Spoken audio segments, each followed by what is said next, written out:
السلام الله عليكم ورحمة الله وبركاته. كسورة هذا موقع العصب هذاك عصب تاجنا لك سبسكرايب صار كمبلي الكفروسي موقع ولي سوق وكوسو كاروب هسينيد maanta insha Allah waxaan sameyn doonaa cun iyo calaanji insha Allah qofkii yaqaan wuu yaqaana inta kalena insha Allah hadda ay baro doontaa waxyaalaha u baahan tahay waxaa kamid waxa u baahan tahay saddex shay kaliya bur iyo sonkor iyo saliid insha Allah hadda waxaa ku shubay 2 koob bur iyo koob sonkor shiidan sonkorta shiidan mid diyaarsan oo isticmaali kartaa mid kaleeto oo gurigaaga ku taalna waa shiidan kartaa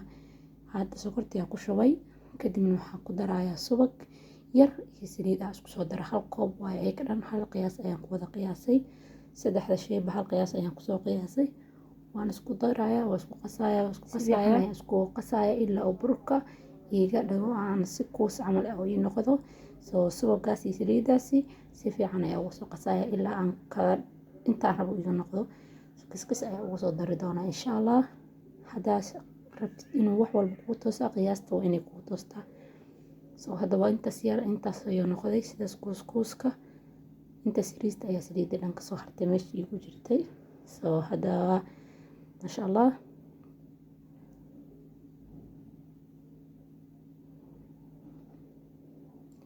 hadda insha Allah waxaan ku sameyn doonaa birta caadiga ah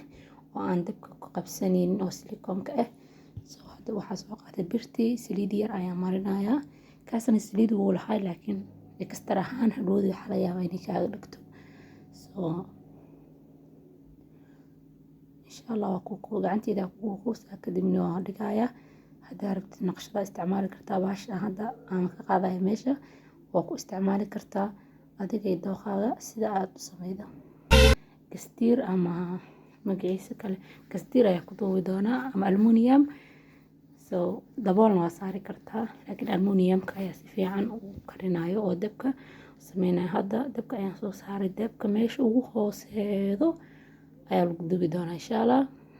soo hadda waa kaas gadaashiisa dambe sidaas ay noqotay ma gubanin insha Allah sidaas ayaan kusoo dhameyn doonaa 2 bir ayaa ku dubayay soo waqti hadda dhaad mid walba waa sugaa 20 daqiiqo 35 daqiiqo waqtiga ayaa kugu dhamaanayo soo kaas hadda ayaan tusaaya markaan kala jabiyo sidaas inuu ciid u noqdo ayaa la rabaa insha Allah haddana qaybta labaad ayaa dabka saari doonaa